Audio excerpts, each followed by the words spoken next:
মানে অর্ধেকের বেশি লোক বলছে সরকার ব্যর্থ হয়েছে। যাই হোক, এগুলো হতেই পারে, কারণ আপনারা মাথায় রাখবেন এই জরিপটা তারা করেছে কাদের মধ্যে? জরিপটা করেছে দেশের 5টা নগর। নগর বলতে কি আমি বুঝতে পারছি, এটা কি জেলা শহর নাকি মেট্রোপলিটন শহর নাকি রাজধানী শহর সহ বিভাগীয় শহর আমি জানি না। 5টা নগর এবং 5টা গ্রাম বা আধা শহর, এই অঞ্চলগুলিতে তারা যারা প্রাপ্তবয়স্ক লোক আছে তার মধ্যে আবার 55 বছর উপরে যায় নাই, 18 থেকে 55, এরকম 1342 জন লোকের মতামত নিয়েছে। 1342, মানে 1500ও না। এদের মধ্যে তারা মতামত দিচ্ছে এবং মতামত সংগ্রহ করেছে অক্টোবর মাসের 21 থেকে 28 তারিখের মধ্যে। এবং যারা জরিপ করেছে তারা বলেছে যে এটা একটা মতামত জরিপ, জরিপের এটা দেশের প্রতিনিধিত্বমূলক জরিপ তারা দাবি করছে আর কি। এবং তারা এটাও বলেছে যে জরিপের নমুনা এমন মানুষদেরই তুলে ধরেছে যারা অনলাইন বা ছাপা পত্রিকা পড়তে পারেন এবং আগামী নির্বাচনে ভোট দেওয়ার সম্ভাবনা রয়েছে। মানে 3টা ক্রাইটেরিয়া তারা পত্রিকা পড়েন, মানে অনলাইনে পড়ুক আর এমনি পড়ুক। অনলাইনেও কিছু লোক পড়ে, আবার কিছু লোক পড়ে না, আপনার পত্রিকা কিনে পড়ে। আবার যারা নাকি আগামীতে ভোট দিতে পারেন, যেহেতু প্রথম আলো একটা পত্রিকা, তারা এই ধরনের লোকই চাইবে, এটা খুব স্বাভাবিক। তারা এই ধরনের লোকজনদেরকে ইন্টারভিউটা নিয়েছে, মানে একদম প্রান্তিক পর্যায়ে যারা নাকি প্রান্তিক লোকজন তো আর পত্রিকা পড়ে না, তাই না? তো তাদের মতামত কতটুকু নিয়েছে আমি জানি না, বলতে পারবো না। এবং জরিপের ফলাফলের নির্ভরযোগ্যতা মানে কনফিডেন্স লেভেল সেটা হলো 99%, মানে যা ওনারা পেয়েছেন সেটা একদম নির্ভর করা যায়, তারা দাবি করছেন। এখন এগুলো আমি মানে যেগুলো বললাম আমি, এগুলি ভালো, এগুলি নিয়ে আপনারা আলোচনা করতেই পারেন। সরকার ভালো মন্দ কী করলো না এটা নিয়ে তো আমরা কথা অবশ্যই বলতে পারি। কিন্তু আমার পাশাপাশি আবার আরেকটা কথা কিন্তু আছে। সে কথাটা হলো আমার কতগুলি প্রশ্ন জেগেছে, আমি ঠিক বুঝতে পারছি না এই প্রশ্নগুলো প্রথম হলো কীভাবে এটাকে জবাব দেবে। যেমন ধরুন এখানে এক জায়গায় বলেছে যে অন্তর্বর্তী সরকার যেভাবে দেশ চালাচ্ছে তাতে আপনি কতটা সন্তুষ্ট ভাবুন।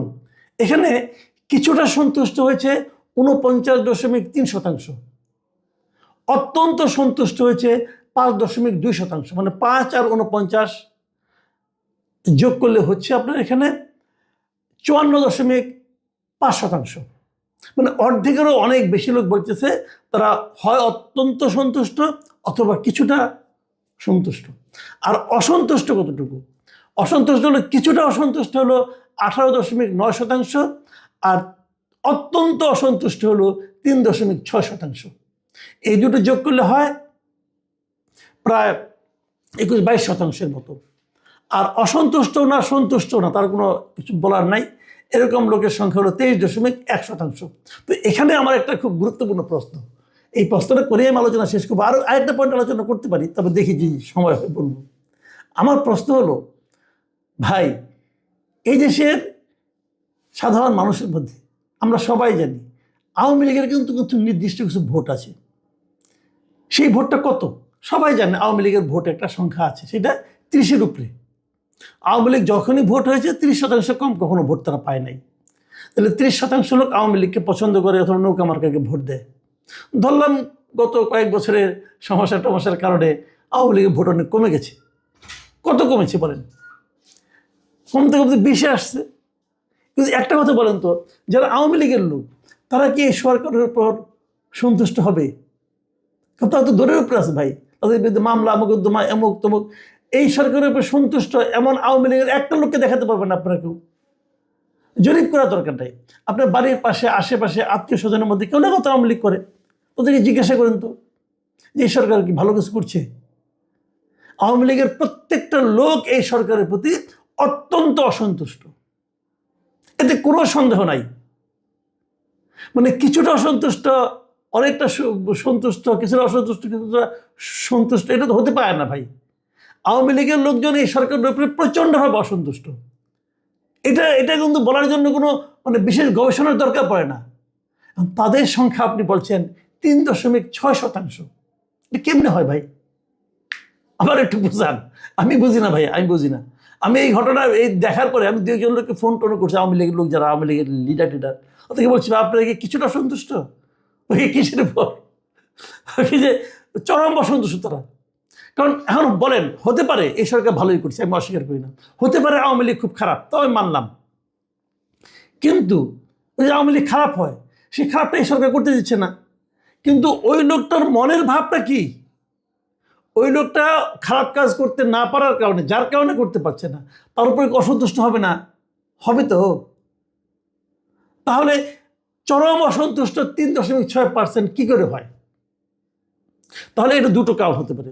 একটা কারণ হতে পারে আপনারা জরিপ করার সময় আওয়ামী লীগের লোকদের কাছে যান নাই, বড় জোর 3.6% লোকের কাছে আপনি গিয়েছেন, বাকিদের কাছে যান নাই। সিম্পল কথা, যাদের কাছে গেছেন তারাই চরম অসন্তুষ্ট হয়েছে। অথবা আরেকটা হতে পারে যে আপনাদের এই জরিপটা ভালো হয় নাই। ওই যে বললেন না আপনি যে এটা নির্ভুলতার হার, মানে কনফিডেন্স লেভেল 99%, ওটা ভাই আপনার জন্য 99%, আমার জন্য না। এই জন্য আপনি যে কোনো লোকের কাছে যান, যাই বলেন যে এই সরকারের উপর চরমভাবে অসন্তুষ্ট কত, সেটা যদি 3.6% হয় রে ভাই, যদি বলেন অন্য সমস্ত আলাপ বাদ দিলাম, যদি এটা আপনি বলেন, তখনই আপনার কনফিডেন্স লেভেল 0-তে চলে আসবে। আপনি 99% বললে তো হবে না। তো এইটা একটা মতলবি জরিপ। অনেক ভালো ভালো কথা এখানে কিন্তু আছে। যেমন আমি একটা উদাহরণ দিয়ে বলি আপনাদেরকে, ওনারা মানুষের আয় নিয়ে বলছে যে মানুষের আয় কতটুকু বেড়েছে এই সরকারের আমলে। এখানে দেখা গেছে জাতীয়ভাবে যে মানে উল্লেখযোগ্য হারে বেড়েছে মাত্র 1% লোকের, কিছুটা বেড়েছে 10.6% লোকের, আর বাড়েও নিয়ে কমেও নাই এরকম লোকের সংখ্যা হলো 46.2%, আর কিছুটা কমেছে 34.1%, আর উল্লেখযোগ্য হারে কমেছে 8.2% লোকের। মানে আয় বাড়েনি, আয় বাড়েনি। ভালো। আমি একদিনের কথা বলি যে ভাই আয় জিনিসটা কি, কিসের উপর? ধরেন আমার বেতন আগে ছিল 50 টাকা, এখন আমার বেতন হলো 50 টাকা, তাহলে কি আমার আয় বেড়েছে? না, আয় বাড়েনি। আয় কমেছে? না, আয় কমেনি। কিন্তু আমার জীবন কি আগের চেয়ে সহজ হয়েছে? সেটা কিন্তু হয়নি। কেন হয়নি? কারণ জিনিসপত্রের দাম বেড়েছে, মুদ্রাস্ফীতি হয়েছে, টাকার দাম কমেছে। আজকে থেকে 1.5 বছর আগে 50 টাকা মানে হলো এখনকার দিনের 35 টাকা ভাই। সেভাবে হিসাব করেন। আপনারা কি বোঝাচ্ছেন আমি বুঝলাম না কিছু। যাই হোক, তারপরেও এই এই জায়গাগুলি ভালোই আছে, কিন্তু ওই জায়গাটাতে নিয়ে আমার মহা আপত্তি যে চরম অসন্তুষ্ট 3.6%। ভাই আওয়ামী লীগের লোকদের বাদ দিয়ে জরিপ করলে তো জরিপ হবে না, তারা তো এই দেশে থাকে এবং তারা তো এই দেশে ভোটের সময় থাকবে। কাজেই জরিপ ভালো, আমি মনে করি এই ধরনের জরিপ আরও হতে থাকুক, বিভিন্ন অন্যান্য পত্রপত্রিকার জরিপ করুক। সেই বিষয়গুলো এখন সামনে আনার চেষ্টা করা হচ্ছে। কিন্তু যে বিষয়গুলো তিনি তুলে এনেছেন এই সময়টিতে, বা যে বিষয় তিনি প্রশ্ন করেছেন, যে বিষয় তিনি কণ্ঠ দৃঢ় করেছেন, আঙ্গুল উঁচু করেছেন, সেই বিষয়টা নিয়ে আলোচনা করার মতো, ইন ডিটেলস আলোচনা করার মতো স্বাধীনতা বিরোধী শক্তিদের কোনো সাহস নেই। ফলে কী হলো, দেশের বেশিরভাগ মানুষ, বিশেষ করে সংবাদপত্র জগতের যারা মানুষ রয়েছেন, তাদের নিকট আঞ্জুমান নিকোল এখন বলতে গেলে লেডি উইথ দ্য ল্যাম্পে পরিণত হয়েছেন, বা জোয়ান অফ আর্কে তিনি পরিণত হয়েছেন, সাহসের বিমূর্ত প্রতীক হিসেবে। ঘটনা কি? ঘটনা হলো, অনুষ্ঠানে কথা বলতে বলতে জামাতের একজন বক্তা, জামাতের কর্মী, তিনি বঙ্গবন্ধুকে বিশ্বাসঘাতক হিসেবে অভিহিত করার চেষ্টা করলেন। আপনারা জানেন যে মহান মুক্তিযুদ্ধের সময়ে কতগুলো ঘটনা, তার মধ্যে বঙ্গবন্ধু গ্রেপ্তার যেটা হলেন 25শে মার্চ তারিখে, এটাকে স্বাধীনতা বিরোধীরা মনে করেন যে বঙ্গবন্ধু তাদেরই মতো আত্মসমর্পণ করেছিল, বা পাকিস্তান প্রীতিতে বিমুগ্ধ হয়ে তিনি পাকিস্তানে চলে গিয়েছিলেন, অথবা তিনি জুলফিকার আলী ভুট্টো, ইয়াহিয়া খান, টিক্কা খান, তাদের সঙ্গে তিনি একটি সম্পর্ক বা আতাত করে পুরো জাতিকে একটা, মানে যাকে বলা হয় যুদ্ধের মুখে ঠেলে দিয়ে, রাজাকার আলবদর আর শামস তাদের যাকে বলা হয় আক্রমণের মুখে ফেলে দিয়ে তিনি চলে গেছেন। কাজেই তিনি জাতীয় বীর হতে পারেন না, তিনি জাতির সঙ্গে বেইমানি করেছেন, মুনাফিকি করেছেন। এই ধরনের কথাবার্তা কিন্তু মানে আড়ালে আবডালে তারা বলে আসছিল, এবং তাদের বিভিন্ন বই পুস্তকে তারা এইভাবেই বিষয়গুলিকে উপস্থাপন করে আসছিল। কিন্তু এই গত 14 মাসে আমাদের এই রাষ্ট্রে স্বাধীনতা বিরোধীদের যে দাপট, তারপরে প্রো লিবারেশন ফোর্স যেভাবে আমাদের রাজনীতি থেকে এই মুহূর্তে দূরে আছে, আর অ্যান্টি লিবারেশন ফোর্স যেভাবে শক্তিমত্তা দেখাচ্ছে, তাতে করে আসলে বঙ্গবন্ধুকে গালি দেওয়া এখন একটা ডাল ভাতের বিষয়। যেখানে বঙ্গবন্ধুর নামকে উচ্চারণ করতে ভয় পাচ্ছে, যেখানে বঙ্গবন্ধুর যে সকল ভাস্কর্য রয়েছে ভেঙে চুরে চুরমার করে দেওয়া হচ্ছে, যেখানে সে সকল ভাস্কর্যের যে বঙ্গবন্ধুর মাথার অংশ যেটাকে খুলি বলা হয়, সেটিকে ভেঙে সেই খুলির মধ্যে মনুষ্য বিষ্ঠা দিয়ে তারপর সেই খুলি ফেলে দিয়ে পৈশাচিক নৃত্য করা হচ্ছে, সেই বাংলায় একজন আঞ্জুমান নিকুল যখন বলেন এই বিজয়ের মাসে বঙ্গবন্ধুকে নিয়ে আপনি যে বক্তব্য দিলেন, তাকে বিশ্বাসঘাতক বললেন, আমি এই মঞ্চে দাঁড়িয়ে আমার যে নোট অফ ডিসেন্ট, আমার যে প্রতিবাদ, সেটা আমি জানিয়ে রাখলাম, ইটস এ হিস্ট্রি। আপনি এটা যে সাহস, এটা যে শক্তি, এর যে দৃঢ়তা, এর যে আগুন, এটা কল্পনা করা যায় না। যারা ওই দৃশ্য দেখেছেন মনে হচ্ছিল যে ৭১-এর রণসঙ্গীত বাজছিল। আঞ্জুমান নিকুল যখন এই কথা বলছিলেন তখন মনে হচ্ছিল যে ৭১-এর যে রণসঙ্গীত সেটা বাজছিল। ২ নম্বর হলো যে মুক্তিবাহিনীর যে অস্ত্রগুলো সেগুলো গর্জন করে উঠছিল। গ্রেনেড, বোমা, রাইফেল, এসএলআর থেকে শুরু করে যত রকম অস্ত্র মুক্তিযোদ্ধাদের হাতে ছিল সেইগুলো ঠাস ঠাস ঠাস ঠাস করে ফুটে যেভাবে হানাদারদের বুক ঝাঁঝরা করে দিত ১৯৭১ সনে নিকোলের সেই কথাগুলো এতটা দুর্বার গতি নিয়ে, দুর্নির্বার গতি নিয়ে স্বাধীনতা বিরোধীদের পাঁজরকে ছিন্ন বিচ্ছিন্ন করে দিচ্ছিল। এবং এখনও সামাজিক মাধ্যমে সেটা যেভাবে ট্রেন্ডিং হচ্ছে, প্রতিটা মুহূর্তে রাজাকার আলবদর আসামস থেকে শুরু করে স্বাধীনতা বিরোধীদের ঘুম হারাম করে দিয়েছে। তো এই হলো নিকোলের ঘটনা। আমি আর এই বিষয় নিয়ে ইন ডিটেলস বলবো না। আমি শুধুমাত্র যে কথাটা বলতে চাই যে এরকম নিকোল হঠাৎ করে তৈরি হচ্ছে কেন? যে আমতারেক একটা সময় ৩২ নম্বর ভাঙার কাজে নিজেকে নিয়োজিত করেছিল, সে কেন এখন মুক্তিযুদ্ধের পক্ষে কথা বলছে? কিংবা হঠাৎ করে ১৮০ ডিগ্রি অ্যাঙ্গেলে গিয়ে বিএনপির যিনি ভারপ্রাপ্ত চেয়ারম্যান আছেন জনাব তারেক রহমান, তিনি কেন এই মুহূর্তে স্বাধীনতা বিরোধীর বিরুদ্ধে তার কণ্ঠকে বুলান্ত করে ফেলেছেন?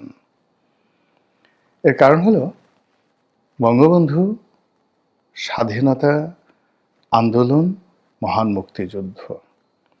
বিশ্বাস করেন এদেশের মাটির প্রতিটি কণায় এটি বপিত অবস্থায় আছে। এই মাটি থেকে যে গাছ জন্ম নেয়, সেই গাছে যে দোল দেয়, বাতাস আন্দোলিত করে, সে বাতাসের মধ্যে মুক্তিযুদ্ধের সুঘ্রাণ ছড়িয়ে পড়ে। সে বাতাসের মধ্যে মুক্তিযুদ্ধের গান আন্দোলিত হয়। এদেশের সেই যে পাখপাখালি, প্রকৃতির যে পাখপাখালি, সেই পাখপাখালির যে কণ্ঠে যে ছন্দ থাকে, সে ছন্দের মধ্যে মুক্তিযুদ্ধ থাকে, বঙ্গবন্ধু থাকে, জয় বাংলা থাকে। আপনি এগুলো কখনোই অ্যাভয়েড করতে পারবেন না। এটাই প্রকৃতির নিয়ম, এটাই প্রকৃতি তৈরি করে দেয়। যে মানুষটি তার জীবনের ১৭টি বছর, তিনি খুব স্বল্প জীবন পেয়েছিলেন। ১৯২০ সনে তার জন্ম, ১৯৭৫ সনে তিনি মারা গেছেন, মাত্র ৫৫টি বছর। তো এই ৫৫টি বছরের মধ্যে যদি ১৭টি বছর একজন মানুষ শুধুমাত্র দেশের জন্য, রাজনীতির জন্য তিনি যদি জেল খাটেন, এবং সেই জেল খাটার কতগুলো ধাপ আছে। সেই জেল খাটা তার শুরু হয়েছিল স্কুল জীবনে, যখন তিনি দেখলেন তার বন্ধুদের সঙ্গে পুলিশ অন্যায় করছে, অবিচার করেছে, কেউ তো দাঁড়ালো না। বঙ্গবন্ধু দাঁড়িয়ে গেলেন, অন্যায় হচ্ছে, কিশোর তাকে গ্রেপ্তার করা হলো। তিনি ঢাকা বিশ্ববিদ্যালয়ে পড়ছেন, ছাত্র। আমরা তো সবাই ঢাকা বিশ্ববিদ্যালয়ে পড়েছি, শুধু খেয়েছি আর হেগেছি। কিন্তু তিনি ঢাকা বিশ্ববিদ্যালয়ে পড়াকালীন অবস্থায় ওই যে বিভিন্ন হলের কিংবা রেজিস্টার বিল্ডিংয়ের, কলা ভবনের, সায়েন্স অ্যানেক্স বিল্ডিংয়ের যে সকল তৃতীয় এবং চতুর্থ শ্রেণীর কর্মচারী মানবেতর জীবনযাপন করছিলেন, তারা হঠাৎ করে আন্দোলনে নামলেন। সেই আন্দোলনে নেতৃত্ব দিলেন বঙ্গবন্ধু শেখ মুজিবুর রহমান, এবং সেই কারণে তিনি জেলে গেলেন। এবং 52 ভাষা আন্দোলনের সময় তিনি এই কারণে জেলে ছিলেন। এখন বলেন তো, এই শহরে অনেক লোক বিশ্ববিদ্যালয়ে পড়েছে, কিন্তু বিশ্ববিদ্যালয়ের ছাত্রদের আন্দোলন নিয়ে, রাজনীতি নিয়ে, জাতীয় রাজনীতি নিয়ে, জাতীয় ইস্যু নিয়ে অনেক আন্দোলন করেছেন, কিন্তু আর্তমানবতার সেবায় আন্দোলন করেছেন, মুমূর্ষু রোগীর জন্য আন্দোলন করেছেন, আর তৃতীয় চতুর্থ শ্রেণীর মানুষের জন্য, কর্মচারীর জন্য আন্দোলন করেছেন। এরকম মানুষ যদি বাংলাদেশে খুঁজেন, একজনই পাবেন, বঙ্গবন্ধু শেখ মুজিবুর রহমান। ফলে ওই বিশ্ববিদ্যালয়ের ক্যাম্পাসের কোন জায়গাতে আপনি তার নাম মুছে দেবেন? ওই বিশ্ববিদ্যালয় ক্যাম্পাসের প্রতিটি লতা পাতা যতদিন ওই বিশ্ববিদ্যালয়ে থাকবে, ওখানে যতদিন তৃতীয় এবং চতুর্থ শ্রেণীর কর্মচারী থাকবে, তাদের ভালোবাসা, প্রেম, প্রার্থনা, এই প্রার্থনা অটোমেটিক স্বয়ংক্রিয়ভাবে ইথারের মাধ্যমে আঞ্জুম আর নিকোলদের মতো মেয়েদের কণ্ঠে, গোলাম মোল্লা রনিদের মতো ছেলেদের কণ্ঠে এগুলো গান হয়ে বের হবে। এটা আপনি বন্ধ করতে পারবেন না। তারপর কি হলো? তিনি, আপনি বোঝার চেষ্টা করেন, এখন ডক্টর মোহাম্মদ ইউনূসের ভয়ে সকালে কত মানুষ হার্ট ফেল করছে, বিকেলবেলা থরথর করে কাঁপছে। আর তিনি সারাটি জীবন ইস্কান্দার মির্জার সঙ্গে তিনি লড়াই করেছেন, মোহাম্মদ আলীর সঙ্গে, লিয়াকত আলীর সঙ্গে লড়াই করেছেন, হোসেন সৈয়দ সরওয়ার্দির সঙ্গে লড়াই করেছেন, খাজা নাজিমুদ্দিনের সাথে লড়াই করেছেন, কে না, ইয়াহিয়া খান, টিক্কা খান থেকে শুরু করে কার সঙ্গে বঙ্গবন্ধু লড়াই করেননি। এবং প্রত্যেকবার তিনি জেলে গেছেন, এবং জেলে গিয়ে কখনো তিনি হাউমাউ করে কাঁদেননি। প্রত্যেকবারই তিনি জেলে গিয়ে এক একটা ইতিহাস তৈরি করেছেন, আর সেই ইতিহাস তৈরি করে জেল থেকে বিজয়ীর বেশে বের হয়ে নতুন আরেকটি ইতিহাসের পাদপীঠ তৈরি করেছেন। সেই মানুষ কেন ৭১ পালাবেন? কেন আত্মসমর্পণ করবেন? এই কথা যারা বলে, মূলত কাপুরুষ যারা, অপদার্থ যারা, জ্ঞানপাপী যারা, এবং একেবারে যাকে বলা হয় পাপে পাপে যাদের মনোমস্তিষ্ক জর্জরিত হয়ে গেছে, তারা কেবলমাত্র এইরকম একজন বীরকে এই কথা বলতে পারে, সে পালিয়ে গেছে। বোঝার চেষ্টা করুন, এই শহরে তো বহু মানুষকে গ্রেপ্তার করা হয় এখনো পর্যন্ত, বা আমাদের এই সমাজে বহু মানুষকে হত্যা করা হয়। হত্যা করার পর ধরুন একটা পরিবারের যখন কাউকে নির্মমভাবে খুন করা হয়, সেই দৃশ্য দেখে পরিবারের সকল মানুষ মুহূর্তের মধ্যে ভারসাম্য হারিয়ে ফেলে। ৭৫-এর 15ই আগস্ট লিয়াজু কমিটি সব মিলিয়ে এখানে অন্তত একটি স্পষ্ট লক্ষ্য দেখা যায়, ইসলামী ভোটকে এক বাক্সে আনা, যাতে ছড়িয়ে ছিটিয়ে যাওয়ার ঝুঁকি কমে। এর ফলে অনেক আসনে আওয়ামী লীগ নেই, বিএনপির জোট দুর্বল, আর মাঠে যদি কেবল ইসলামপন্থী প্রার্থী ও ছিটে ফোটা মধ্যপন্থী প্রার্থী থাকে, তবে আসল প্রতিদ্বন্দ্বী হয়ে উঠতে পারে এই ইসলামী জোটই। তৃতীয় এক অঙ্ক তৈরি করবার চেষ্টা করছে জুলাই অভ্যুত্থান পরবর্তী প্রজন্মের দলগুলো, বিশেষ করে জাতীয় নাগরিক পার্টি এনসিপি ও তাদের সম্ভাব্য মিত্ররা। তরুণদের আন্দোলন থেকে উঠে আসা এই শক্তির কাছেই অনেকেই আশা করেছিলেন নতুন রাজনীতির ভাষা, গণতান্ত্রিক সংস্কারের এজেন্ডা এবং পুরনো দুই মেরুর বাইরের বিকল্প। একটা জোট ইতিমধ্যেই হয়েছে, এনসিপি, এবি পার্টি এবং রাষ্ট্র সংস্কার আন্দোলন। কিন্তু বাস্তবতা হচ্ছে সংগঠন দুর্বল, অর্থের সংকট এবং মূল্যবোধের প্রশ্নে অস্বচ্ছ অবস্থান। সব মিলিয়ে এনসিপি দেশ জুড়ে এখনো উল্লেখযোগ্য জনসমর্থনের ঘাটতিতে ভুগছে। সাম্প্রতিক জরিপগুলোতে তাদের সমর্থন এক অঙ্কেই থেকে যাচ্ছে। ফলে তারাও এখন বিএনপি বা জামায়াতের সঙ্গে কৌশলগত জোটের কথা ভাবতে বাধ্য হচ্ছে। আবার এমন জোট করলে বিকল্প ইমেজ হারানোর ঝুঁকিও আছে।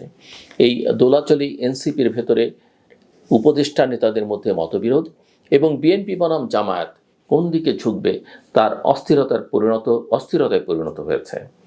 বাম, প্রগতিশীল ও গণতান্ত্রিক ধারার দলগুলো বসে নেই।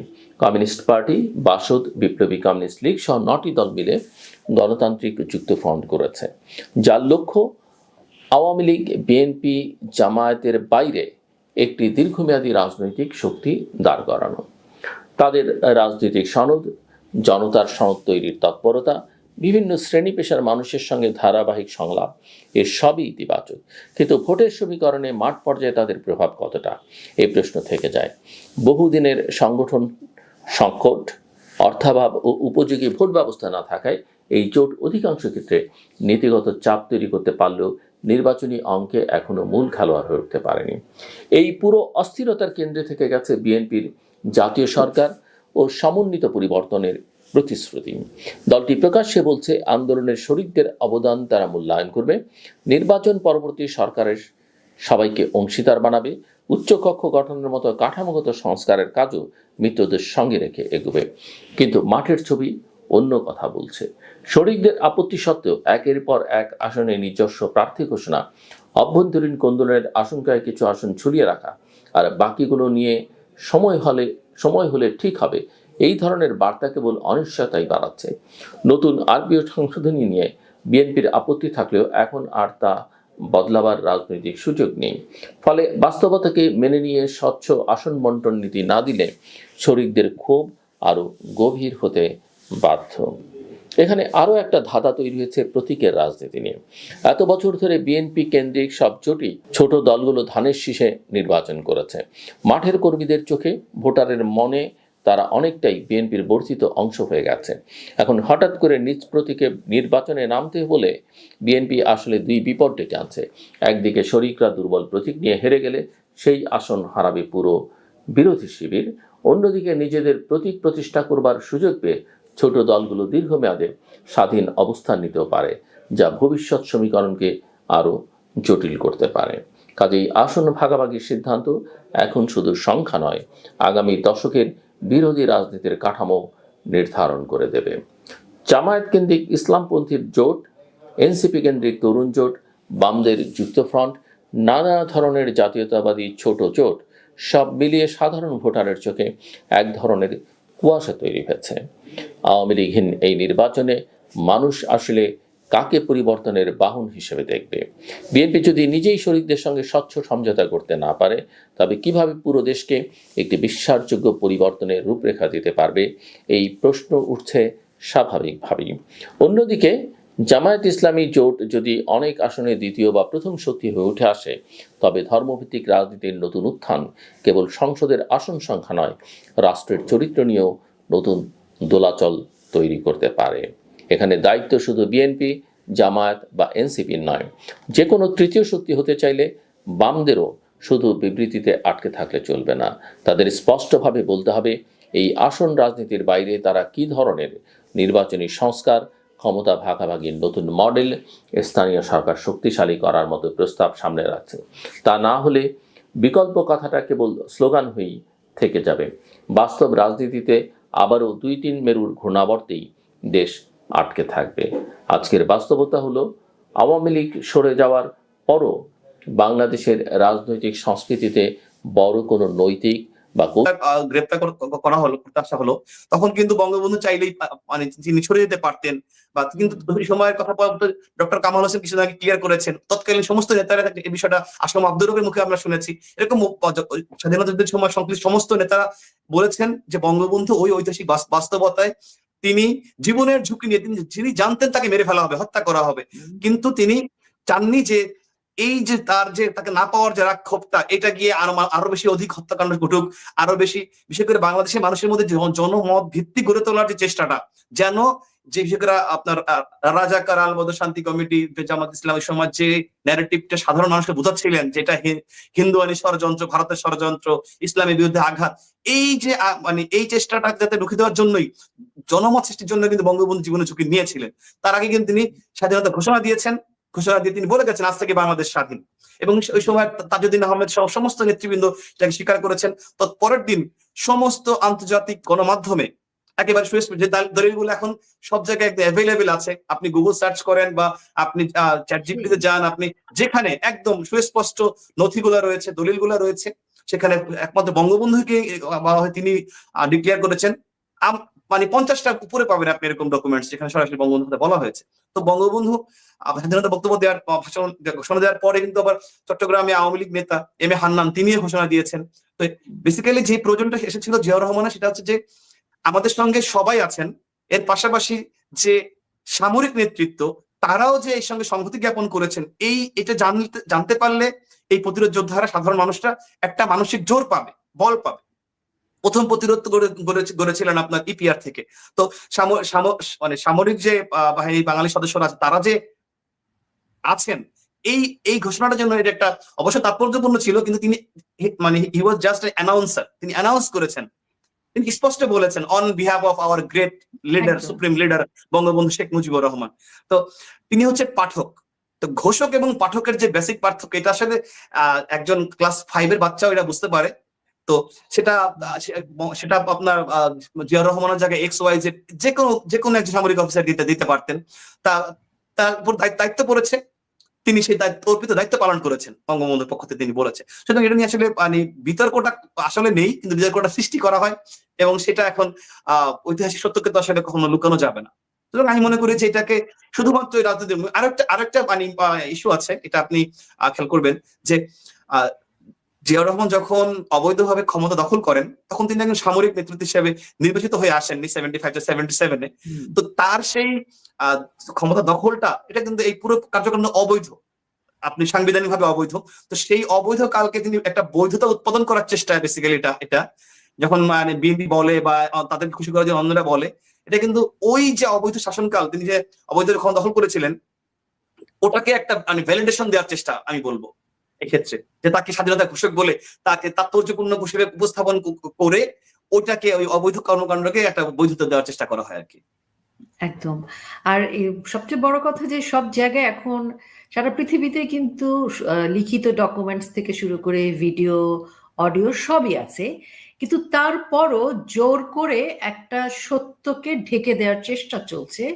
এবং এই চেষ্টাটা তারা করছে হচ্ছে সেই 75-71-এ যে তারা পরাজিত হয়েছিল, এবং সেই মানুষগুলাই, তারাই অবশ্যই তারা করবে এটার ভিতরে আরো তো কিছু ঐতিহাসিক সত্য লুকিয়ে আছে, যে এই একদম বীর মুক্তিযোদ্ধা হয়ে, সেক্টর কমান্ডার হয়ে জিয়াউর রহমান তিনি কিন্তু সেই রাজাকারদেরকে পুনর্বাসন করেছিলেন, তাদের নাগরিকত্ব ফিরিয়ে দিয়েছেন, তাদেরকে মন্ত্রী বানিয়েছেন, তাদেরকে একটা সরাসরি পুনর্বাসন করেছেন রাজনৈতিকভাবে, সামাজিকভাবে বাংলাদেশে, তাদের পক্ষে বৈধতা উৎপাদন করেছেন, তাদেরকে বঙ্গবন্ধুর খুনিদেরকে তিনি বিদেশে বিভিন্ন রাষ্ট্রদূত হিসেবে চাকরি দিয়েছেন, পুরস্কৃত করেছেন।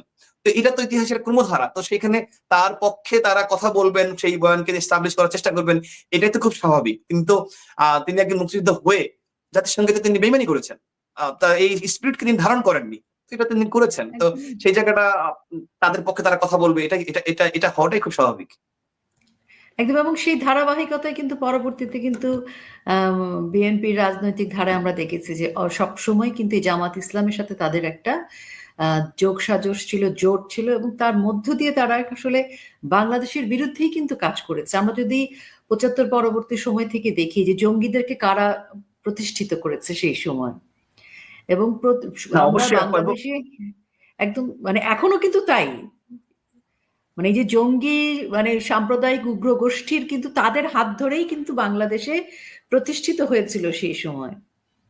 ইতিহাসের ক্রমধারা সেই চারিত্রিক বৈশিষ্ট্যটা এখনো আছেন। এবং আপনি ঘোষণার কথাটা আমি এক বাক্যে আমি ক্লিয়ার করে দিই যে আপনি আজ পর্যন্ত একটা ডকুমেন্টস বা দলিল কেউ দেখাতে পারবে না কোন আন্তর্জাতিক মানে গণমাধ্যম অথবা অন্য কোনো রাষ্ট্রীয় ভাবে কখনো জিয়াউর রহমানকে স্বাধীনতার সাথে কানেক্টেড মানে ঘোষণাকারী ডিক্লেয়ার হিসেবে কোথাও উল্লেখ করেছে কেউ। বাংলাদেশের এই রাজনৈতিক মানে বিতর্ক ছাড়া অন্য কোনো মঞ্চে, কোনো নিরপেক্ষ মঞ্চে, আন্তর্জাতিক কোনো সংস্থা বলেন, কোনো মাধ্যম বলেন, কোনো মিডিয়া বলেন বা কোনো পলিটিক্যাল লিডার বলেন, রাষ্ট্রীয় ভাবে বা কোথাও নেই। তো এই বিতর্কটা আসলে এখানেই সৃষ্টি করে, উদ্দেশ্যপূর্ণ সৃষ্টি করা। জিয়াউর রহমান তার জীবদ্দশে নিজেও বলেনি, সে অনেক কিছু করেছে, কিন্তু নিজেও নিজেকে ঘোষক হিসেবে কখনো দাবি করেনি। অন্য অনেক কিছুই তিনি করেছেন। তো আজকে আমার কাছে মনে হচ্ছে যে আজকে দেখেন জামাত ইসলামের বিভিন্ন অঞ্চলের নেতারা বিভিন্ন সময় তারা কিন্তু এই বিজয়ের মাসকে, আমাদের স্বাধীনতাকে, ডিসেম্বর মাসকে কিন্তু কালো দিবস আখ্যা দিচ্ছে। এবং এটা একটা জাতির সাথে কত বড় প্রতারণা, বা জাতিকে কত বড় অসম্মান করা, যে 30 লাখ শহীদকে অপমাননা করা, 30 লাখ শহীদের রক্তের বিনিময়ে স্বাধীনতা। এবং এই বাংলাদেশ তো এমনি এমনি আমাদেরকে দিয়ে যায়নি পাকিস্তানিরা, আমাদের তো অনেক ত্যাগ আছে, 3 লাখ মা বোনের সম্ভ্রমের বিনিময়, এবং বঙ্গবন্ধুকে তো তার জীবনটাই দিয়ে দিতে হলো পুরো পরিবার সহ।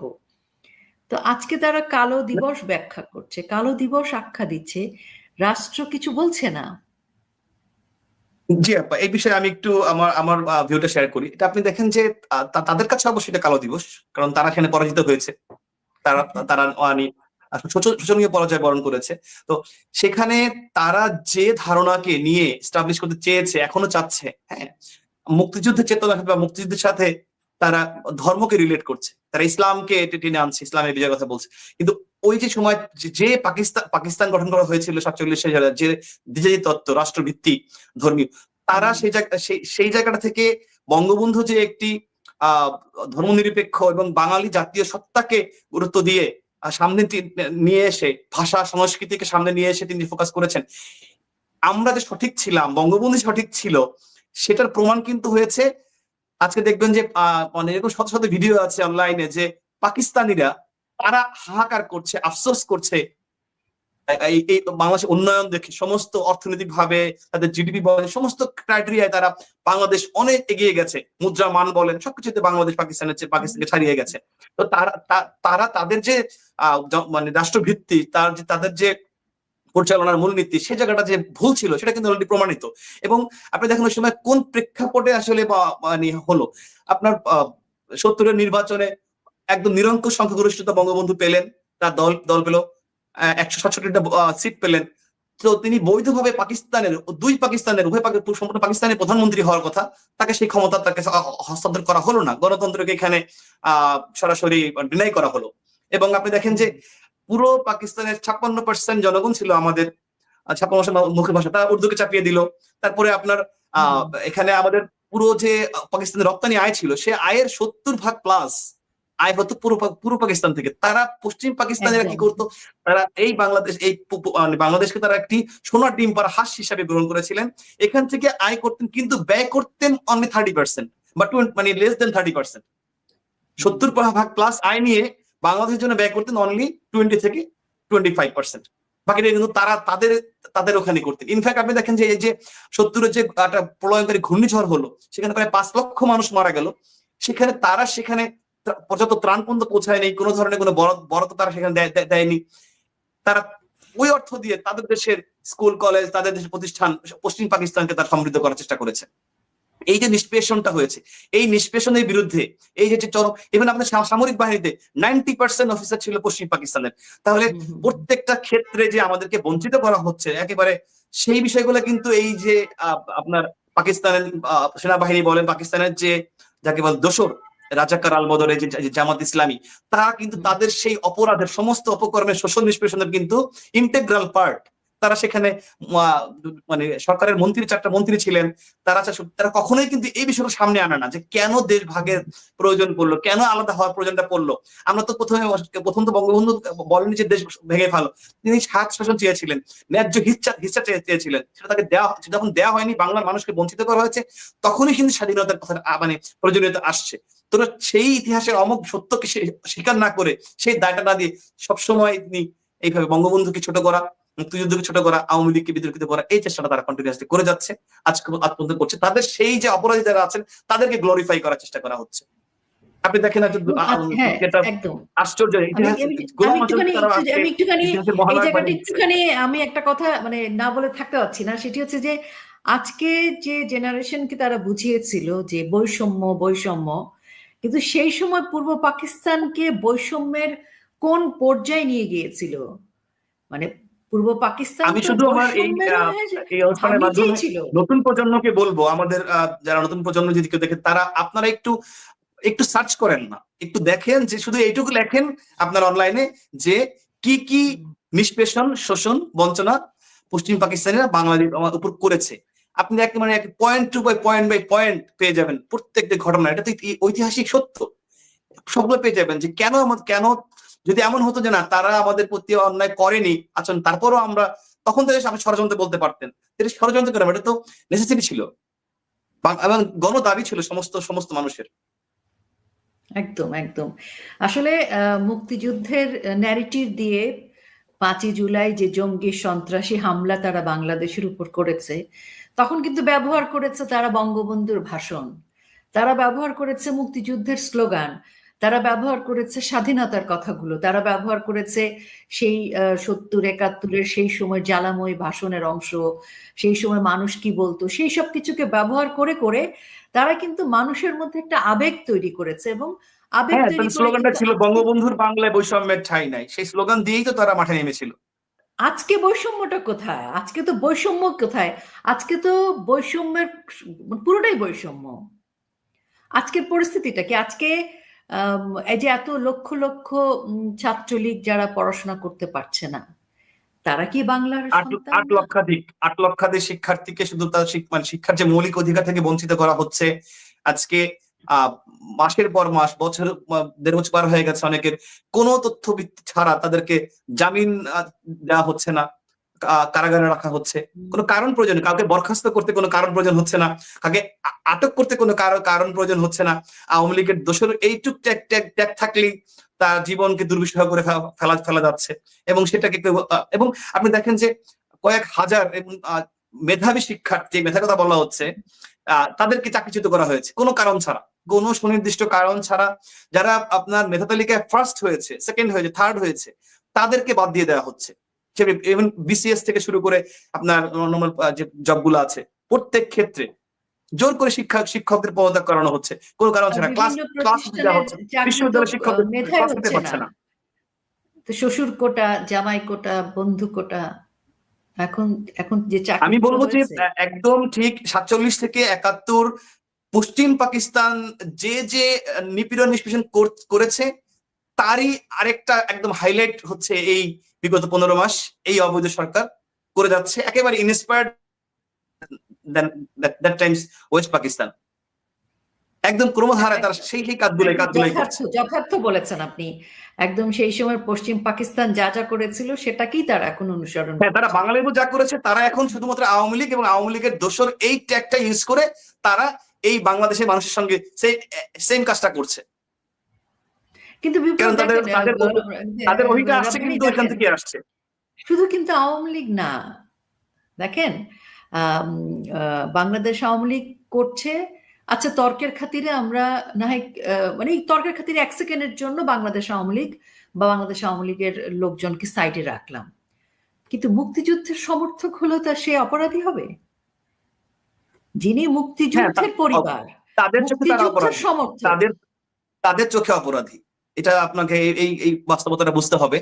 কারণ তারা তো মানে সব দিক থেকে তারা ইন্সপায়ার্ড বাই পাকিস্তান। সুতরাং তারা পাকিস্তানের সুরে কথা বলবে, পাকিস্তানের ন্যারেটিভকে তারা ধারণ করবে, তাদের মতো করে তারা যে ব্যাখ্যা দেয় তারা এইভাবে ব্যাখ্যাটা দেবে। এটাই তো খুব স্বাভাবিক। তাদের কথা সুর যখনই ওখান থেকে একটা আওয়াজ আসে, এই আওয়াজের প্রতিধ্বনিত হয় এখানে তারা এই যে আপনার টকশো গুলোতে দেখবেন যে আপনার ব্যারিস্টার ফুয়াদ, ব্যারিস্টার শাহরিয়ার কবিরের মতো যারা এই পাকিস্তানি এজেন্ডা বাস্তবায়ন করে, তারা কিভাবে মানে একেবারে নির্লজ্জ ভাবে, নগ্ন ভাবে ইতিহাস বিকৃত করে, অডাসিটি দেখিয়ে তারা বারংবার এই যে কাজ বঙ্গবন্ধুকে, মুক্তিযুদ্ধকে অহেতুক বিতর্ক, যেটা ঐতিহাসিক স্টাবলিশ সত্যগুলোকে তারা বারংবার বিতর্ক করার চেষ্টা করছে এবং সেটা তার প্রাপ্যটা তারা অলরেডি কিন্তু মানে মনে হয় পেয়ে যাচ্ছে আস্তে ধীরে। আমি যারা দেখছি ইতিহাস কাউকে ক্ষমা করে না। ভবিষ্যৎ কি হবে, কিন্তু বর্তমানে এই অরাজকতার সময়ও তারা কিন্তু তাদের সেই একটা প্রাপ্য পেয়ে যাচ্ছে বলে আমরা দেখতে পাচ্ছি। একটা প্রশ্ন আপনাকে করতেই চাই আমি, কারণ আমি এর মধ্যে অনেকবার দেখেছি যে আপনার বিশ্ববিদ্যালয়ে আপনার সাথে যে আচরণটি করেছে, আপনি তো একজন বাংলাদেশের জনগণ, বাংলাদেশের একজন মানুষ এবং আপনি একজন ছাত্র। কাজে আপনার যদি কাগজপত্র বৈধ থাকে, আপনি যদি বিশ্ববিদ্যালয়ে পড়ার অধিকার তো আপনি রাখেন, কারণ আপনি তো ট্যাক্স দিয়েছেন এ সরকার, আপনি এদেশের মানুষ। আপনার ছাত্রত্ব বাতিল করার তো কোনো কারণ থাকতে পারে না, বা আপনাকে যেভাবে আপনার কিছু একটা এরকম একটা বৈষম্য আপনার সাথে করেছে, সেটা আমি চাই যে আপনি একটু দর্শকদের বলেন, মানে অনেকদিন এটা শুনছিলাম। জি, আপা ধন্যবাদ। আমি এটা ইতিমধ্যেই একাধিকবার আমার আমার যে সোশ্যাল মিডিয়াতে আমি পোস্ট করে ফেসবুকে আমার প্রোফাইল এবং আমার পেজ থেকে আমি ব্যাখ্যা করেছি। আমি পুনরায় আবার বলছি এটা বেসিক্যালি তারা যেটা করেছে আমার এমফিল এর যে ভর্তি প্রক্রিয়া সেই প্রক্রিয়াটাকে তারা বলছে যে প্রক্রিয়া যথাযথ হয় নাই। কিন্তু কোথায় কিভাবে সেটা যথাযথ হয়নি তার কোনো ব্যাখ্যা কিন্তু তারা দিচ্ছে না।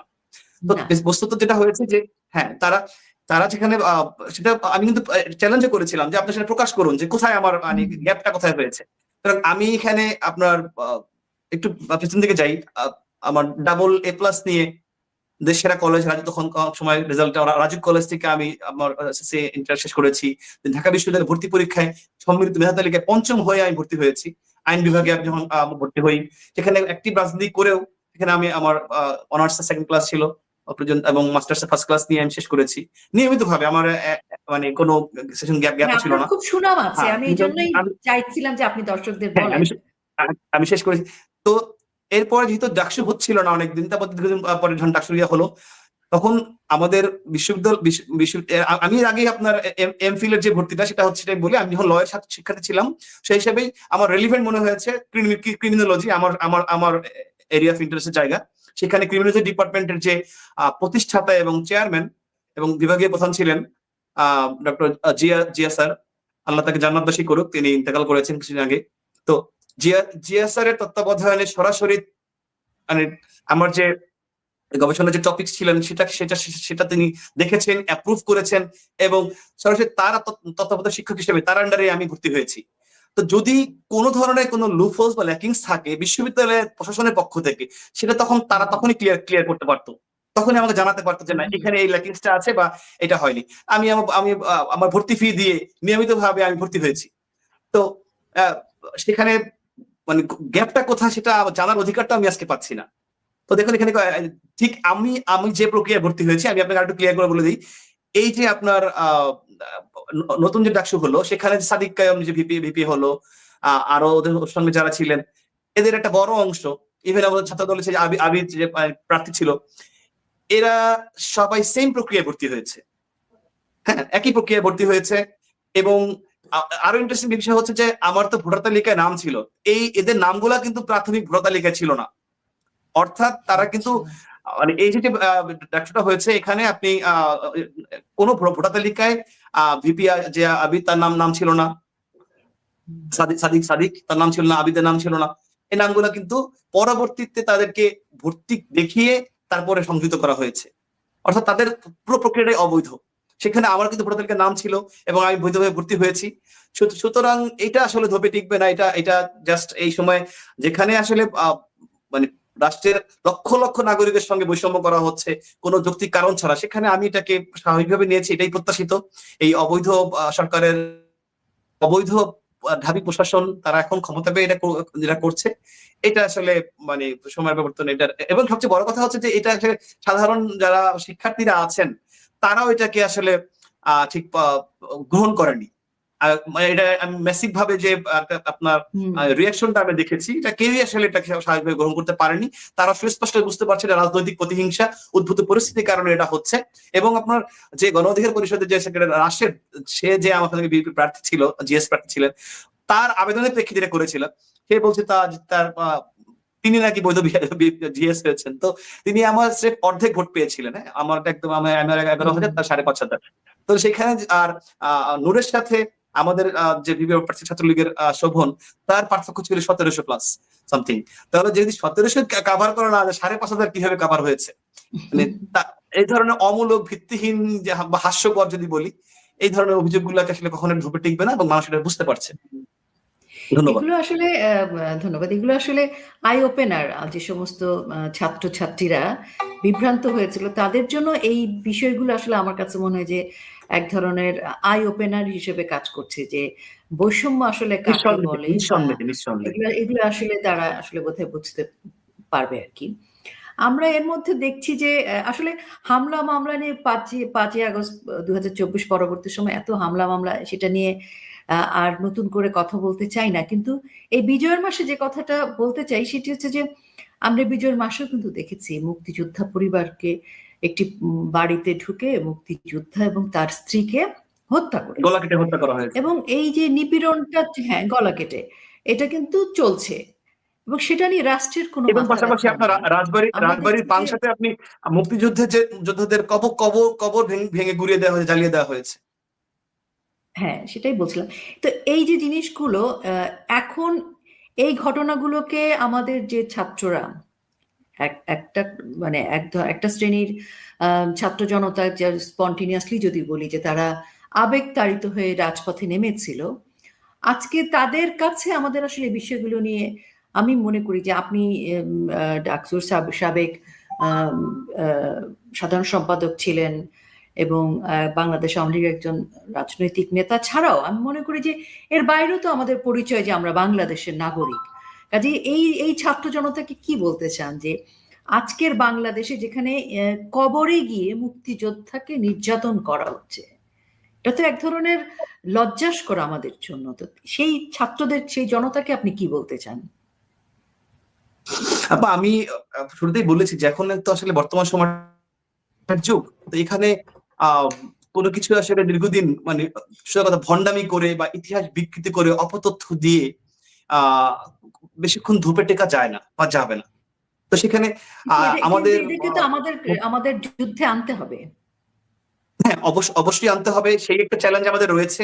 তবে আসার কথা হচ্ছে এইটা যে এই যে কন্টিনিউয়াস যে প্রসেসটা হচ্ছে মুক্তিযুদ্ধকে বিতর্কিত করা, মুক্তিযোদ্ধাদের টার্গেট করা, এটা কিন্তু এখনো বাংলাদেশের যথেষ্ট পরিমাণ মানুষ আছেন, সচেতন নাগরিক আছেন যারা এটার প্রতিবাদ করছেন, এর বিরুদ্ধে কথা বলছেন। সর্বস্তরের টকশোতে বলেন, আপনার সামাজিক যোগাযোগ মাধ্যমে বলেন, সরাসরি বলেন, প্রতিবাদ করার মানুষ একদম হারিয়ে গেছে, বিষয়টা এরকম না, হারিয়ে যায়নি। একটা আশার মানে কথাই বলবো আমি। আমরা যাকে দেখছিলাম যে 5 তারিখের পর থেকে আমাদের ঢাকা বিশ্ববিদ্যালয়কে ইতিহাসের যে সবচেয়ে গুরুত্বপূর্ণ যে অংশ আমাদের ইন্টিগ্রাল পার্ট মুক্তিযুদ্ধের, সেই ঢাকা বিশ্ববিদ্যালয়কে উচ্চতর মাদ্রাসায় পরিণত করার চেষ্টা করা হচ্ছিল। সেই জায়গায় কিন্তু আজকে দেখেন, দেখলাম যে আমাদের ডাকসু ভবনের সামনে আপনার বিজয় 71 হলে, তারপরে আপনার সার্জেন্ট জহুরুল হক হলে সেই শিক্ষার্থীরা কিন্তু প্রতিবাদ করেছে। তারা তারা মানে নো কম্প্রোমাইজ উইথ রাজাকার লিখে তারা ছাটিয়ে দিয়েছেন। সুতরাং এটা আমাকে মানে অনেক আশাহতের মাঝখানেও একটু আশা জায়গায় যে না, এখনো প্রতিবাদের সুরে এই প্রজন্মের মধ্যে আছে। সুতরাং আমাদের যেটা কাজ সুস্পষ্ট ভাবে এই যে তাদের যে ভুল অপতথ্য গুলো সেটাকে ডিবাঙ্ক করা, আমাদের সক্রিয়তা বাড়ানো, কনস্ট্রাকটিভ ওয়েতে সোশ্যাল মিডিয়া, যেহেতু এখনকার তরুণ প্রজন্ম যারা করছে তারা কিন্তু আপনি দেখবেন যে বই পড়া বা ঘাটাঘাটি করা যে সোশ্যাল মিডিয়ার মাধ্যমে, ভিডিওর মাধ্যমে বা একটা রিলস এর মাধ্যমে তারা এগুলোকে দেখতে বেশি পছন্দ করে। তারা এটাকে ইজি গোয়িং চায়, ইজি চায়। তো আমাদের কাজ সেটা, আমাদের মুক্তিযুদ্ধের সপক্ষে শক্তি যারা আছে, বঙ্গবন্ধু যারা ভালোবাসেন, যারা মুক্তিযুদ্ধকে ধারণ করেন, তাদের সেই দলমত নির্বিশেষে সেই মানুষগুলোর উচিত সঠিক সত্যটাকে তুলে ধরা এবং এই যে মানে কন্টিনিউয়াস যে চেষ্টাটা হচ্ছে আমাদের মুক্তিযুদ্ধে সপক্ষ শক্তি এবং মুক্তিযুদ্ধদেরকে বিশেষ করে টার্গেট করা, সেখানে প্রতিবাদ করা, সরাসরি দাঁড়িয়ে যাওয়া, তাদের পাশে থাকা। এইটা আমার মনে হয় যত দিন যাবে, প্রথম দিকে মানুষের ভয় ছিল, মবের ভয়টা ছিল, এখনো আছে, তারা তাদেরকে কণ্ঠরোধ করার চেষ্টা, সেখানে কিন্তু আস্তে আস্তে আপনি দেখবেন একটা চেঞ্জ আসছে। শুধু কেউ কথা বলতে পারছিল না, এবং গণমাধ্যম কর্মীরাও, তাদের উপর হামলা হচ্ছিল, তাদের প্রতিষ্ঠানে হামলা হচ্ছিল, তাদেরকে চাকরিচ্যুত করা হচ্ছে, আজকে তাদের জেলে আছে। তারপরে কিন্তু আস্তে আস্তে এই নিপীড়ন, নিষ্পেষণ এবং অন্যায়ের বিরুদ্ধে কথা বলা মানুষ বাড়ছে। এটা এটা এটা একটা আশা জাগানোর বিষয়। আমি শুধু এই প্রসঙ্গে বলবো যে আপনারা দেখে, আল্লাহ আমাদের সৃষ্টি করেছেন আশরাফুল মাখলুকাত হিসেবে, ভালো মন্দের এবং পার্থক্য নির্ধারণের ক্ষমতা দিয়ে, সক্ষমতা দিয়ে।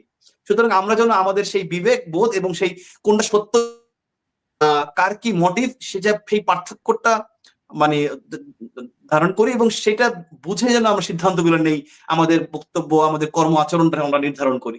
এটাই আমার আহ্বান থাকবে এবং এটা হচ্ছে ইনশাআল্লাহ। আমি খুব আশাবাদী এই মানে সত্যের পক্ষের মানুষগুলো, মুক্তিযুদ্ধে এখন পর্যন্ত বাংলাদেশের সিংহভাগ মানুষ, গুটি কয়েক আমার বিরোধী যারা আছেন তাদের পুরনো ক্ষত আছে, এই গুটি কয়েক মানুষ ছাড়া সবাই কিন্তু মুক্তিযুদ্ধকে ধারণ করে। এটা আমাদের জাতিসত্তা, আমাদের অস্তিত্বের জায়গা। এই জায়গাকে অস্বীকার করে আগাতে চায় এমন মানুষ খুবই নগণ্য। এই নগণ্যরা ওরা ধোপে টিকবে না। সাময়িকভাবে তারা একটা রসদ পেয়েছে, একটা ক্ষমতা পেয়েছে, তো এটা আসলে ধোপে টিকবে না ইনশাআল্লাহ। এই মানুষটাই, সচেতন মানুষগুলোই তাদেরকে তাদের লেখনিক আচরণ, কর্ম, প্রতিবাদের মাধ্যমে তাদেরকে ছিটিয়ে বিদায় করবে। একটু আমি অন্যরকম একটা প্রশ্ন করতে চাই। যেহেতু আপনি ডাকসুর সাধারণ সম্পাদক ছিলেন, সেই জন্যেই আহ, একটা বড় সময় আপনি নেতৃত্ব দিয়েছেন, এবং আপনার নেতৃত্বের মধ্যে কিন্তু আমরা দেখেছিলাম আধুনিকতা ছিল। মানে যে ছেলেটি আহ, আহ, প্রতিবাদ জানাচ্ছে, আপনি তাকেও মোটিভেট করার চেষ্টা করেছেন। সেখানে এক ধরনের নতুনত্ব ছিল, আধুনিকতা ছিল, এবং অনেক সময় আপনাকে আমরা সফলও দেখেছি।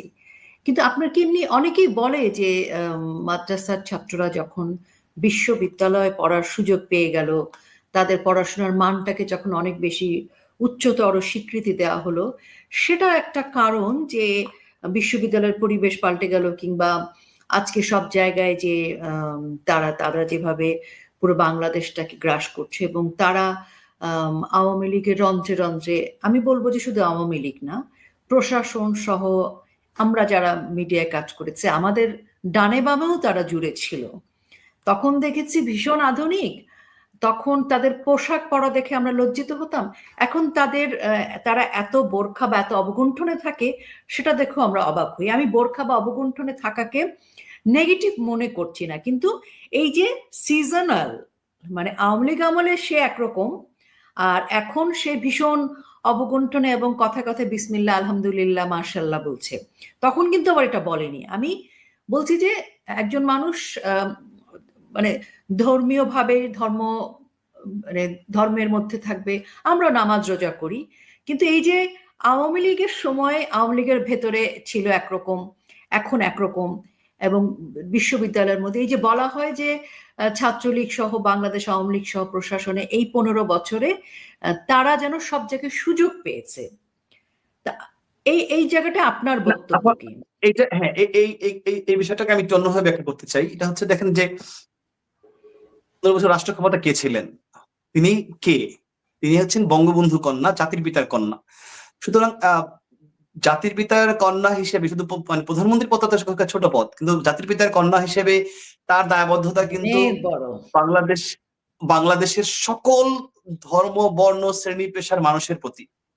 তো তিনি যখন মনে করেছেন যে একটা জনগোষ্ঠীকে একটু ডিপ্রাইভের শিকার হচ্ছে বা বঞ্চনার শিকার হচ্ছে, তাকে এগিয়ে নিয়ে আসা, মূল স্ট্রিমে যুক্ত করা, এই চেষ্টাটা মানে তিনি ধর্মীয় দৃষ্টিকোণ থেকে, এবং তিনি একজন মানে একজন অত্যন্ত ধার্মিক মানুষ, নামাজি মানুষ। তো তিনি ওইটাও যেমন আছে, তার বড় কথা যে তিনি এই বৈষম্যটা কোনোভাবে যেন মানে কেউ বলতে না পারে যে এখানে বৈষম্যর একটা চ্যাপ্টার আছে, মানে আন্ডার হার রেজিম, এটা তিনি চাননি। তো এই জায়গা থেকে তিনি একটা মানে ভালো মানসিকতা নিয়ে কাজটা করেছেন। কিন্তু একটা জায়গায় আমার মনে হয় আমাদের এটাও চেয়েছেন, হ্যাঁ এটাই চেয়েছেন, কিন্তু এই একটা জায়গাতে একটা মানে যেটা আমাদের একটা ব্যর্থতা জায়গায় আমি বলবো যে দীর্ঘদিন যাবত আমরা শুনে এসেছি, আমাদের সময় দেখেছি বা জেনেছি যে মাদ্রাসা যে কারিকুলামটা আছে সেখানে তাদের যে মার্কিং সিস্টেমটা করা হয়, সেই মার্কিং সিস্টেমে তাদেরকে মানে জেনারেল লাইনের চেয়ে অনেক বেশি মার্কস দেওয়া হয়।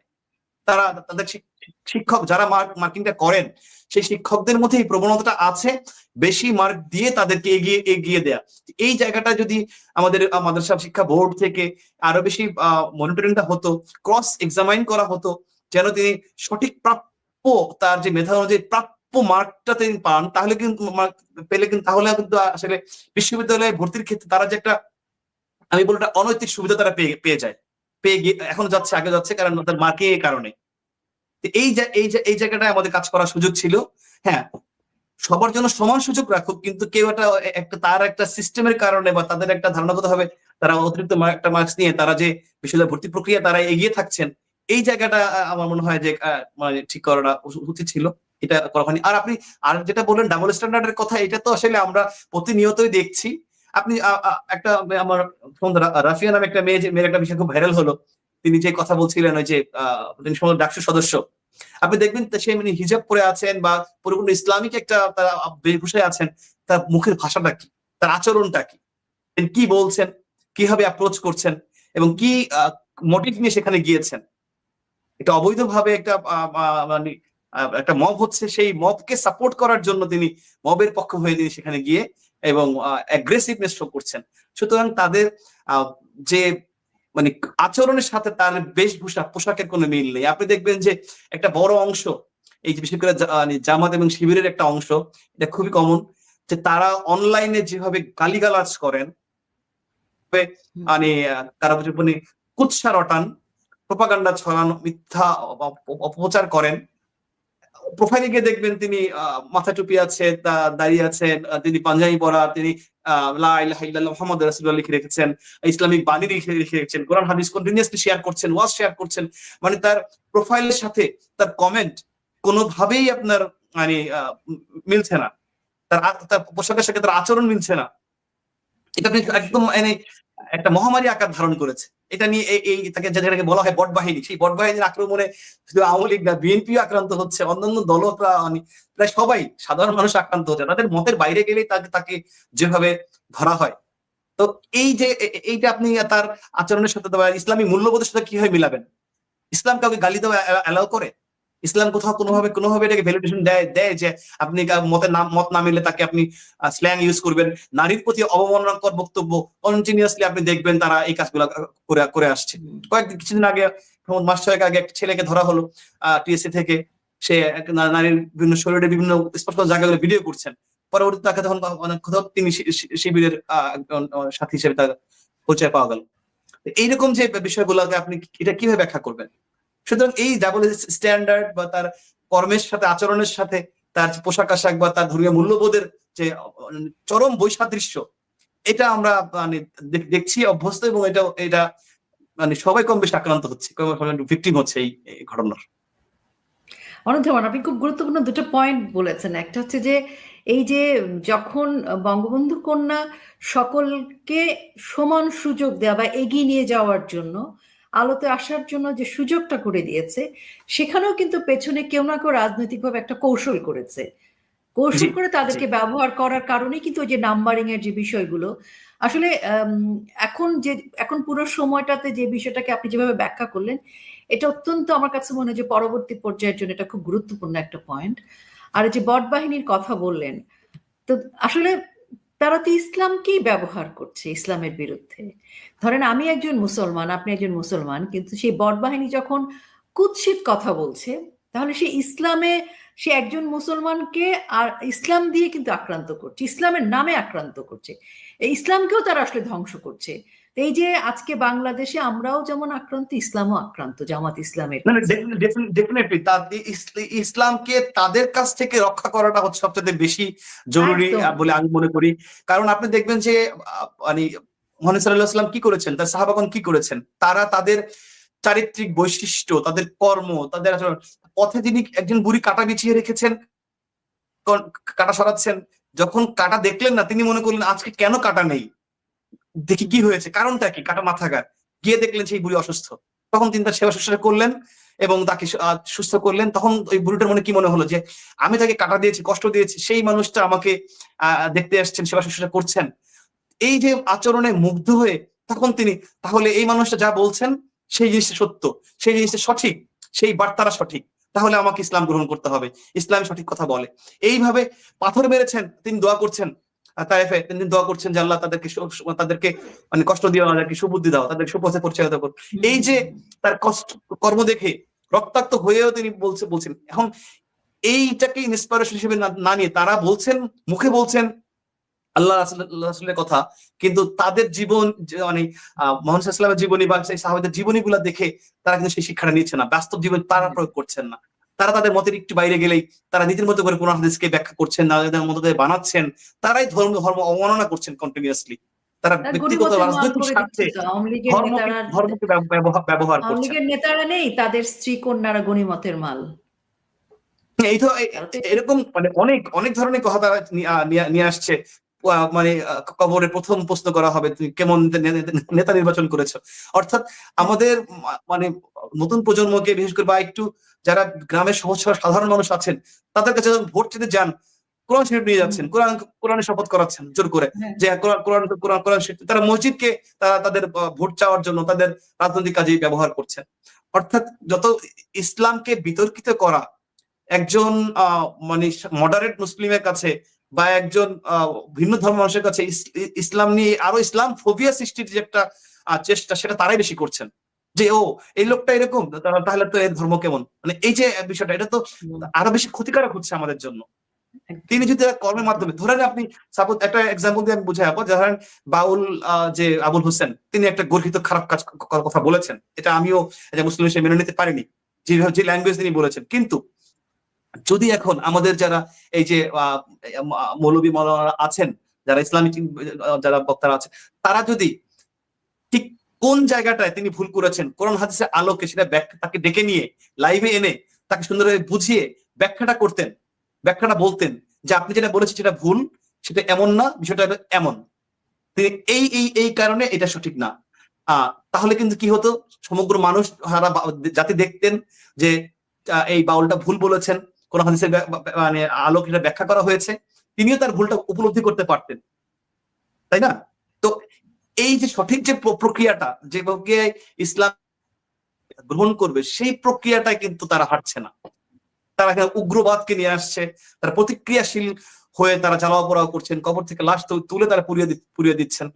তো তাদের কাজটা তো হওয়া উচিত যে আকীদা মনে হচ্ছে যেটা ভ্রান্ত, সেটাকে ব্যাখ্যা করে কোরআন হাদিসের আলোকে রেফারেন্স দিয়ে তা মানুষকে বুঝাতে হবে, যে কর্মের মাধ্যমে বুঝতে হবে। সেই জায়গাটা তারা সেই কথা না হেঁটে তারা সরাসরি তৌহিদি জনতার নামে যে কাজগুলো করছেন, এটা আরো ইসলামের জন্য মারাত্মক ক্ষতির কারণ হচ্ছে।